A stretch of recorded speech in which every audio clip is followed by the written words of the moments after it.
What's up, everybody? We're back! Hey, so we're continuing September's NICU Awareness Month, and this time, as promised, I'm going to give you a little bit of the do's and don'ts of the NICU. So, we've got a list, and we'll go through it.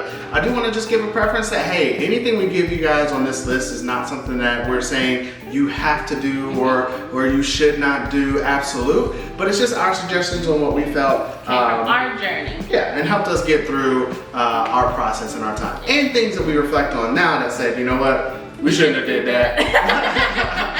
So, here we go. Let's dive into the do's. Right. So the do, find a hobby or an outlet. Yeah, that was really big. While living around McDonald house, Brandon found an outlet. I'm painting. This little painting has been moved around a little bit, so it's got some scuffs, but don't worry about that. But this was something that, one of, 4 pieces, I think, I ended up painting that ultimately hang in our daughter's room, and that she gets to enjoy. And this was kind of a way for me to get out of the moment and try to get myself in a good space. What about you? For me, it was walking, I think, eating, and we want to call them the do's, though. We ain't there yet. So what did you do? For me, it was journaling. Journaling was a big thing that I did, and actually I wrote down day by day her progression, what we were doing. And for me, that kind of gave me a sense of, okay, I got control of this when we talk to the doctors, and I'm able to kind of stay up to speed. Yep, absolutely. So let's go to the next one on the don't side. So compare your story. Yeah, so don't go on social media. I was like, let me figure out hashtag 23 weeks, 5 days and see what they story look like. Don't do that. Comparing yourself never puts you in a better space, for us at least. It only makes you feel like, oh, why did they get this perfect space? Why did I have to go through this? Why is our family suffering when other families seem to just be in a great place? Is Lauren going to have that specific thing that they had to go through? Are they going to have a trach? Is she not going to have a trach? Is she going to be here for a full year? I'm scared, I'm afraid. Yeah. Do not do that, because it really induces anxiety. And comparing the stories make you almost be so in tune with that person's story that you're kind of not going through your own journey. Yeah, so don't put yourself in an unnecessary space. Take the time, have a good time, and really enjoy just that moment. It may seem like you can't, but you can if you just kind of separate from some of those things where you're comparing yourself to others. You gonna make it, you gonna make it. Are we done? Okay, so let's see, next do, communicate with your significant other. Communicate. I feel like you don't communicate with me. No, but truly, you want to make sure that you're sharing with one another. Share the emotions, especially when you're down. You can find yourself kind of lashing out at your partner if you're not sharing with them how you're feeling. And your partner is also going through this thing with you. Now, both of you have different levels of attachment, right? The mother, she carried the baby for this period of time. And so there's a bit of that feeling that, you know, why couldn't I complete it? Those types of things. And that type of thing can build up to the space where you don't feel as significant. And on the other side, from the man's perspective, you might be trying to figure out, like, hey, what do I do? Like, I'm already stressed. I'm looking at my child, my wife or my significant other is sitting here, they're struggling, and I don't know what to do, but I'm also trying to deal with the emotion of the what ifs. So communicate that thing to each other, right? Don't sit there and be all quiet and try to be macho about it. Like, really talk to each other and let each other know. Yeah, I think one thing that you really hit on was make sure that you communicate, because make sure you communicate in that moment, in that vulnerability moment. Like when you're vulnerable, make sure you really talk about it, because if not, it'll build on, build on, build on. And the last thing you really want to do is really argue while you're going through this process, because it's so much that you're going through. Appointments and paperwork and this appointment, that appointment, or you know, this consultation, that consultation while you're in the NICU. Yep. And so I think it's really important to communicate in the moment. For sure. I'm gonna do what don't be afraid to ask for resources. So for many who don't know, we went from 4 incomes to 0. No dollars. 0, no dollars. We wasn't making nobody rain. It was raining tears, but it was not raining money. So selling our home in New Mexico to living around McDonald house, that took me a moment. But do not be afraid to ask for resources. Make sure you get connected to your social worker or whoever is in the NICU. Make sure you ask for whatever resources are available, because you're having a child so young. There's many resources out there that's available for you when you're not working, of course, but also things that are available through the NICU as well. So make sure you do not be afraid to ask for resources. That was a humbling experience for me. Yeah. Pride can get in the way, and you don't want pride in the way, especially when you're already stressed with all these other things that are going on, trying to learn new things for your little one, trying to learn what this looks like for you and your family. Don't put pride in the way. Just, hey, what resources are out there? And don't forget, not only while you're in the NICU are there resources, but once you leave the NICU as well, there are additional resources that are out there. So ask someone about them, especially your social workers. Use all your resources that are available there in the hospital, and do some research online if you can, because there's a lot of programs out there from families that were in the NICU prior to that might help. Yes. All right, so we're back. We got a guest. Do get a babysitter. Trying to do videos. How about that? Say hi. Let's say hi, everybody. Say hi. All right. All right. So one thing that you want to do while you're in the NICU that I think is a great resource while you're in the NICU is actually go to the class that the NICU provides, or it's where basically all families in the NICU get together. You share your story and really be able to kind of just bounce off emotions off of each other. Like, I understand what you're talking about when the husband or wife goes back to work and you're alone. So really be able to connect with other families while you're in there, and it also gives you emotional support that you're able to do and cues that you're able to do so that when you talk about. Yeah, and just be careful, I would say, with what you feel is comfortable. So when you're going to the classes, if you find that the classes are not helpful, or you're putting you in a space that you're thinking more in a negative light, then go ahead and choose a different one that works better for you, or maybe an external class or course that might be helpful. Those are things just to kind of keep your headspace in a good place. Yeah.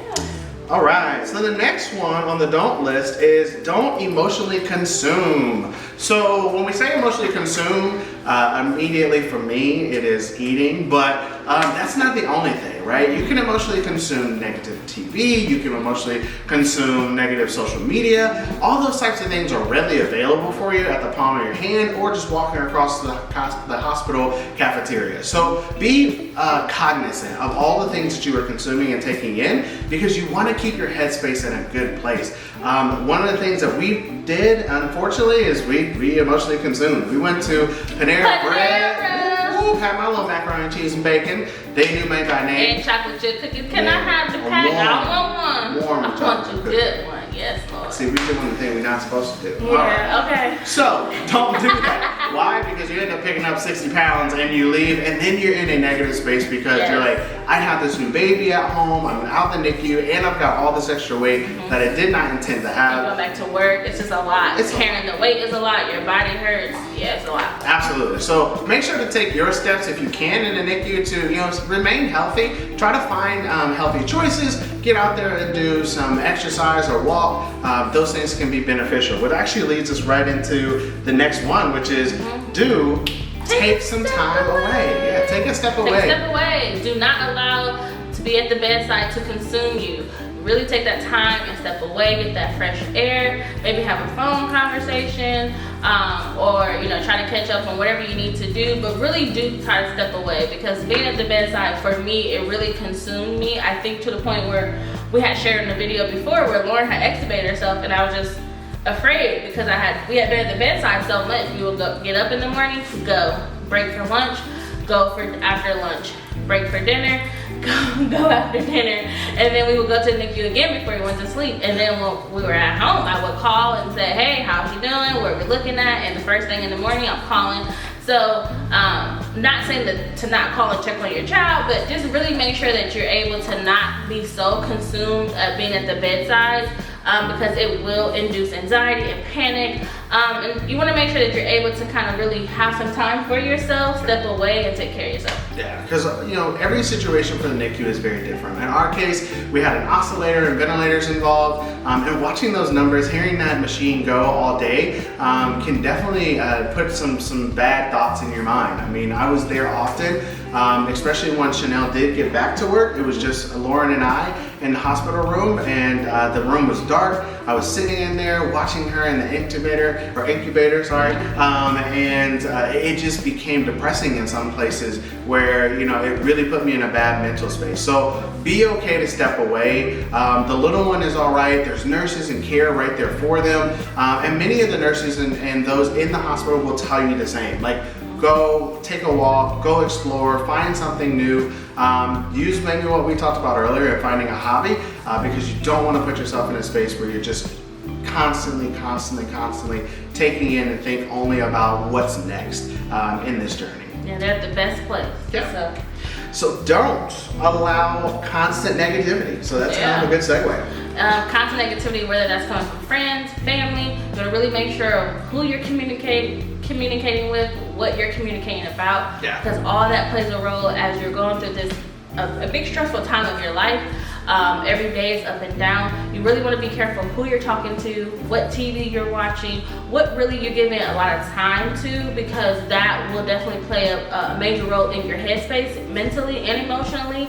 So you really want to make sure you keep positive things around. Don't consume negativity shows, don't consume negativity conversation, and then don't consume negativity in between your spouse. Yeah, that's for sure. And check each other. Be okay to check each other on that. Like, hey, you are seeming like a real rough right now. Let's take some time and maybe go walk or jump into one of the hobbies that we talked about earlier on. So that leads us into the next thing, which is actually another great segue to take care of yourself. Self-care. Self-care is very important.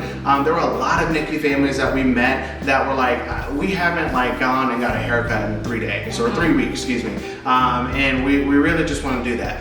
That's important. I know it seems very selfish at that moment. You're like, my little one is in this NICU. And I'm worried about myself. I'm worried about myself. But honestly, if you're not in a good space, as the trend is mentally, right, and in your headspace, you're not going to be good for them either, right? So making sure to take care of the little things like grooming and making sure that you feel good about yourself even can be a really, really big up for you.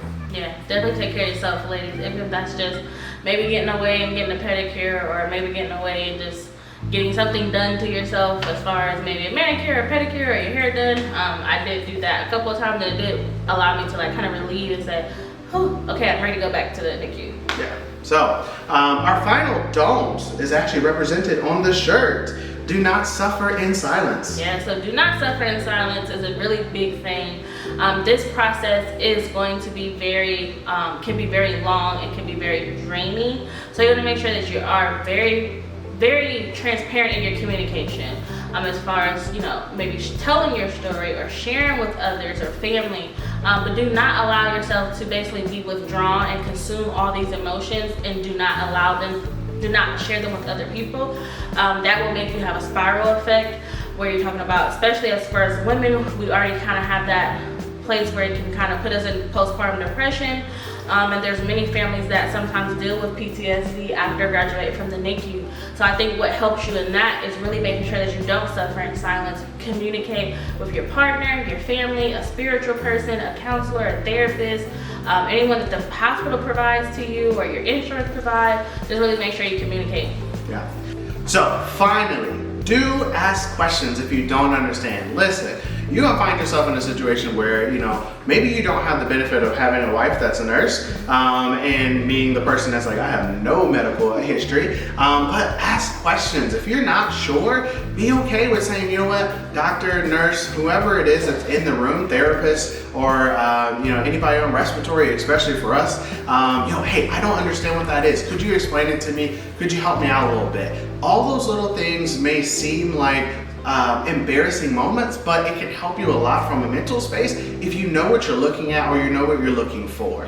So don't be afraid to say, hey, I need a little help on understanding what you just said or what we're looking to achieve in this moment. The other thing is that I'd say go along with that, if you're able to, jump into the morning rounds, because I think morning rounds for us in the NICU were amazing because we were really able to ask questions, find out what happened last night if we weren't there overnight, and then also be able to just get more educated and well-rounded on what was going on with our daughter. And even if you are in the medical field, it's still okay to ask questions. We don't know everything, so don't allow that to persuade you in not asking questions. Get out there, ask the questions. That way you're more calm and you feel better about yourself. Absolutely. So we just want to say thanks. These are our do's and do nots. But again, they're what we felt were important to us, right? And what helped us through, or what we learned next time if we were to go through the situation again that we didn't want to do. So, until next time, for more NICU awareness and PCOS Awareness Month, we'll be coming back to you with some more things here very, very soon. See you later. See y'all later.